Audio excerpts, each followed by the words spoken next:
Em nome do Pai, e do Filho e do Espírito Santo. Amém. Meus caríssimos irmãos, em nosso Senhor Jesus Cristo, há 3 semanas seguidas, nós podemos perceber que a Igreja tem agido como uma pedagoga, ou podemos dizer que a Igreja está agindo como um pregador de retiro, porque no 14º domingo depois de Pentecostes, quando começamos a ouvir São Paulo falando que, dependendo do que nos movesse, aquilo que conduz a nossa vida, que nos inspira, isto ou será proveniente da carne ou do Espírito. E as obras da carne e do Espírito, elas se caminham por caminhos opostos. Quem quer levar uma vida de pecado, vai se perder. Quem quiser levar uma vida de virtude, vai se salvar. No domingo passado ainda ouvimos São Paulo alegando, continuando na mesma carta, aos mesmos fiéis, não é? Então, nos incentiva, vamos andar de acordo com o Espírito Santo e não busquemos a própria glória, não vamos cair nos pecados do orgulho e incentivando-nos a adquirir virtudes que são bem superiores àquelas primeiras virtudes, não é, vamos dizer assim, do início de uma vida religiosa, terminando no Evangelho por falar da compaixão para com o outro. Na convivência com o outro, eu tenho de aprender a me colocar no lugar do outro e tentar entender o que está passando no outro, tentar entender o sofrimento do outro para poder ter compaixão. Agora, São Paulo está falando aos Efésios e agora a sua leitura é ainda mais profunda. Ele vai nos convidar a prestar atenção nas distinções que são necessárias para saber se uma coisa vem de Deus, é inspirada por Deus, se ela encontra a sua inspiração no próprio homem, no mundo ou no diabo. E ele vai aqui começar justamente tirando da cabeça dos fiéis uma preocupação que deixa a entender aqui, não é? Que os fiéis estavam preocupados, porque eles estavam vendo São Paulo sofrendo, ele estava no meio de muitas tribulações. E eles pensavam, não é? Será que ele está sofrendo por causa da gente? E São Paulo confirma, não desfaleçais nas minhas tribulações que sofro por vós. Então, ele estava de fato sofrendo, mas ele vai dizer lá na frente que isso faz parte da paternidade, que isto vem do Pai, que o inspira a olhar para os fiéis como filhos, e não tem como um pai não sofrer pelo seu filho, porque ele tem de dar a sua vida, seu trabalho, seu tempo, seu amor, sua paciência, sua dedicação, a educação, o bom exemplo. E tudo isso é tribulação, sim, mas vem de Deus. muitas vezes as pessoas vivem em meio a tribulações que são causadas por ela mesma. Quando a pessoa quer se impor uma coisa que está acima dela ou não lhe pertence. É esses sonhos, não é? Muitas vezes fora da realidade, dessas imaginações, dessas fantasias, ou provenientes, não é, de um caráter deficiente, defeituoso, melhor dizendo, de um caráter não movido pela virtude, não querendo obedecer a Deus, mas aquela pessoa que acaba se colocando acima de tudo. Obviamente, vai sempre cair em fracasso. Outras vezes as tribulações vêm do mundo, da vida política, da vida social, da vida econômica, da vida cultural, e que trazem dificuldades para as pessoas. Daí, bem vem como a pessoa é capaz ou não de resistir. Sabemos que a nossa fé exige de nós não cairmos nos pecados do respeito humano, ou seja, colocar as coisas do mundo acima das coisas do homem, das coisas de Deus. E isso não funciona, não pode ser assim. Mas tem outras coisas do mundo que a gente tem de se conformar, não é? Não tem como não aceitar as leis do trânsito. Não, eu vou mandar aqui, eu vou fazer do jeito que eu quero, não. Você tem de viver em sociedade, você tem de aceitar as normas, as regras. Mas é preciso, então, saber ter esse discernimento daquilo que no mundo é possível, que é bom, que é indiferente, e daquilo que é ruim, eu não posso aceitar. E, finalmente, as tribulações vindas do demônio, daqueles que se entregaram totalmente ao pecado, não é? E que agora são escravos da mentira e da maldade. Estes, não é, vivem uma vida muitas vezes na aparência tranquila, muitas vezes cheias de dinheiro, cheias de prazeres, cheias de fama, de aparência de alegria, de sucesso, mas de um imenso vazio. Porque quanto mais a pessoa se entrega ao demônio, menos paz ela tem dentro de si mesma. Tudo isso também se aplica à leitura do Evangelho da missa de hoje, pois nosso Senhor está justamente mostrando que esta distinção se faz muito importante também na nossa vida espiritual.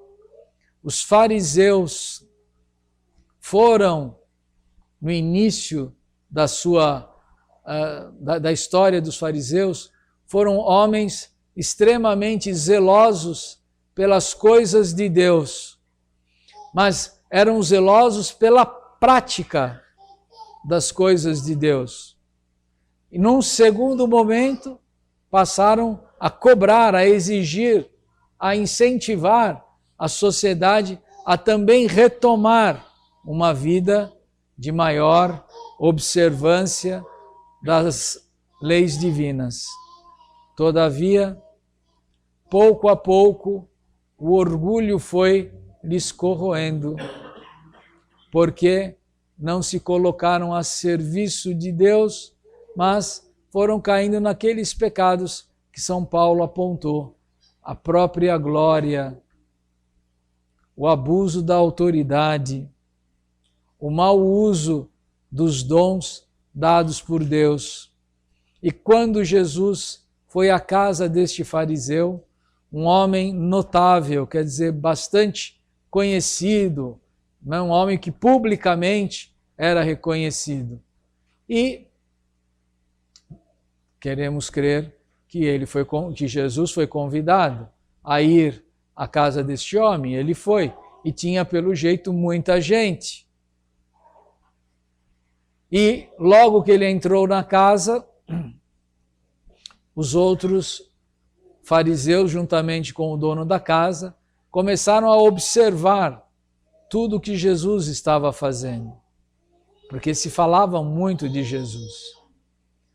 E Jesus, então, percebendo o que estava acontecendo, mas ao mesmo tempo querendo o bem dos fariseus, querendo a conversão deles, concedeu-lhes a ele uma graça especial, a graça de caírem na confusão.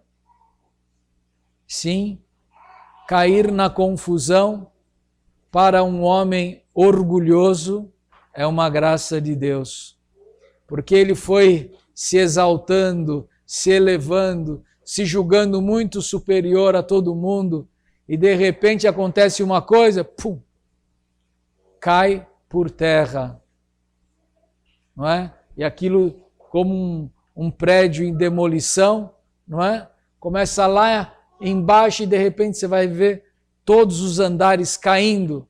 E em alguns segundos, tudo está no chão. E quem já viu essas imagens pela televisão, percebe, cria-se logo um primeiro momento de enorme fumaça, confusão, não sabe para onde vai, não sabe o que fazer. O orgulhoso é assim. Todo orgulhoso, antes de morrer, vai ter esta graça. Mas se vai acolher, aí é outra coisa. Esses fariseus caíram nesta confusão pela pergunta de Jesus. Ele viu um homem doente, inchado, e ele pergunta aos fariseus, então, é permitido fazer curas nos dias de sábado? Porque os fariseus, eles colocavam tanta regra na vida das pessoas no dia de sábado, contava o número de pessoas que podiam entrar na casa, quantos podiam dar tantos passos. Até hoje, não é? Existe isso em São Paulo, por exemplo, não é? Existem alguns prédios em que pessoas fazem esse rigor de observância do sábado, em que os engenheiros que cuidam da manutenção de elevadores vão até esses prédios e programam para que o prédio de sexta-feira à tarde até a tarde do sábado ele fique funcionando automaticamente. Você entra, ele funciona sozinho e vai parando andar por andar, só para você não precisar apertar o botão, para evitar um trabalho de sábado. Um rigor que às vezes pode acontecer até entre nós, não é? Às vezes a gente fica preocupado com algum detalhe de alguma regra e não observa o que realmente, não é? Muitos católicos na sexta-feira da paixão, não pode comer carne, não, mas come 1 quilo de bacalhau, 1 quilo de camarão, não é? Faz um almoço gigantesco, mas sem carne. Que sentido tem isso? Vem um dia para fazer penitência, eu estou fazendo, não estou comendo carne, mas estou comendo filé de salmão, não sei o que lá. Não é isto. Não é assim. Ficou preso no detalhe e caiu na gula e não fez o jejum, não se lembrou que na sexta-feira da paixão não é dia de festa, na hora do almoço. e eles não souberam falar nada, porque caíram em confusão. Primeiro, quem são eles para curar alguém? Não é? E talvez aquele homem era parente de um deles ali. Será que eles não queriam que fosse curado?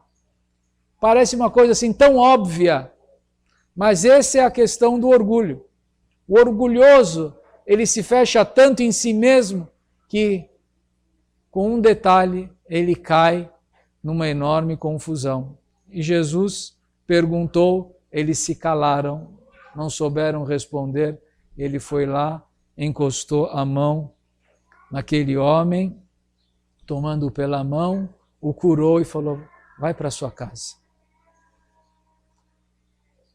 Continuou Jesus, provocando estes homens, tentando ajudá-los a se converter. Aí agora eu te pergunto, meus caríssimo Senhor que me convidou, mas se um boi seu, o senhor que é tão rico, se um jumento da sua criação, aí, da sua fazenda, cair num poço bem no dia do sábado, bom, o que acontece se um animal cai no poço?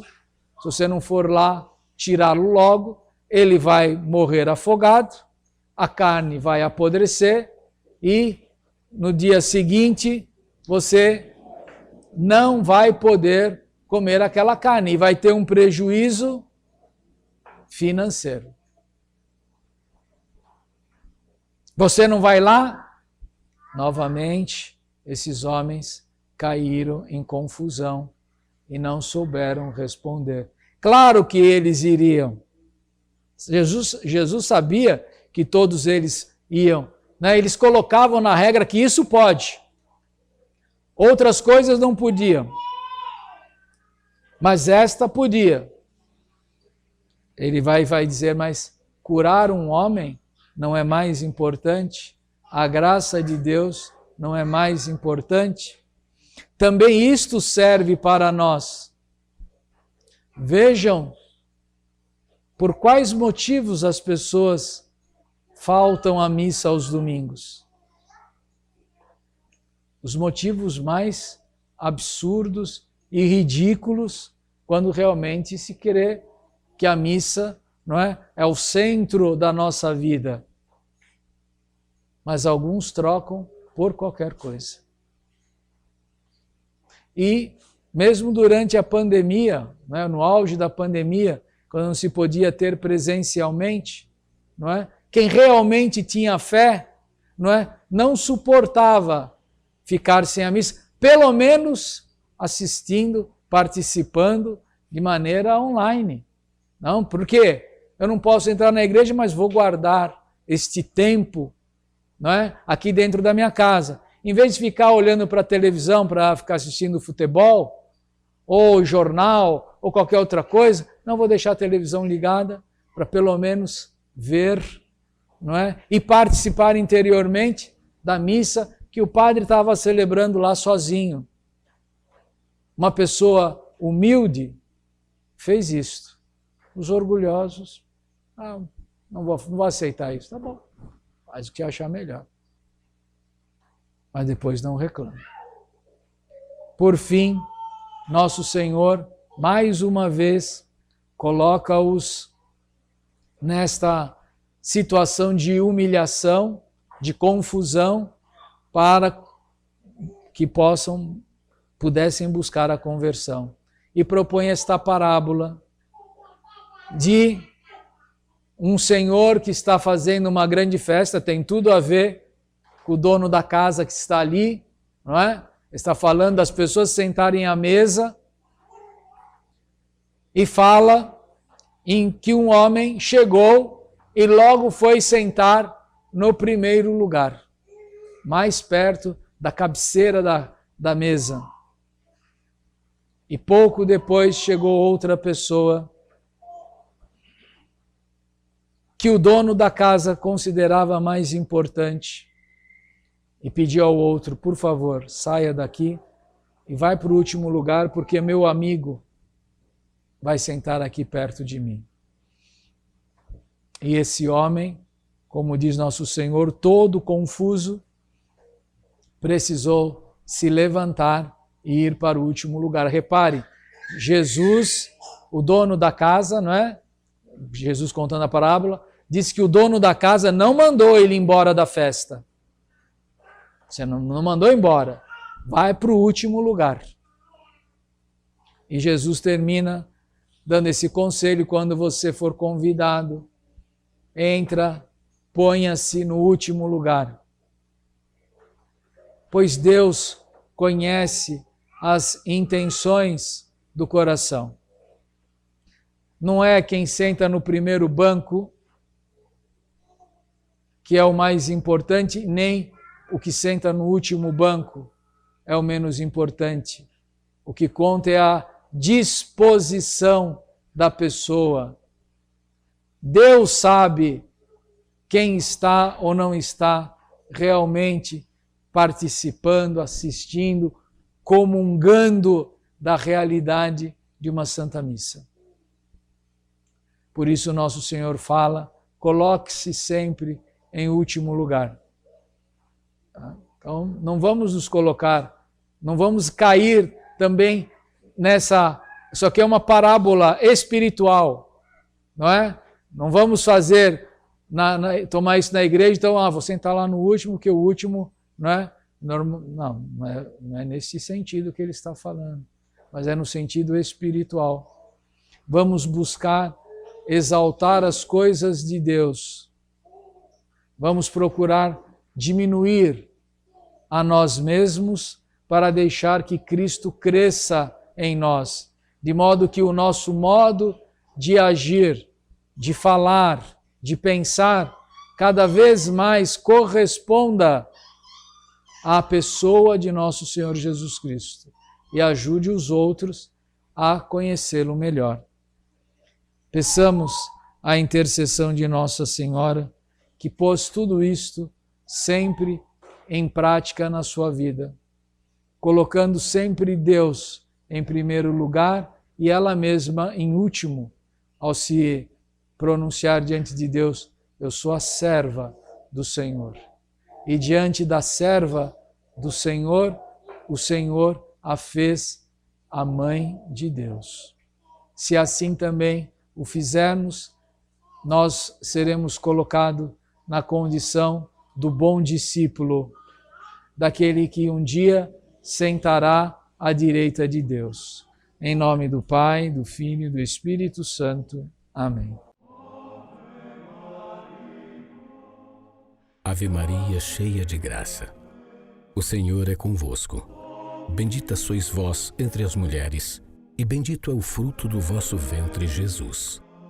Santa Maria, Mãe de Deus, rogai por nós, pecadores, agora e na hora da nossa morte.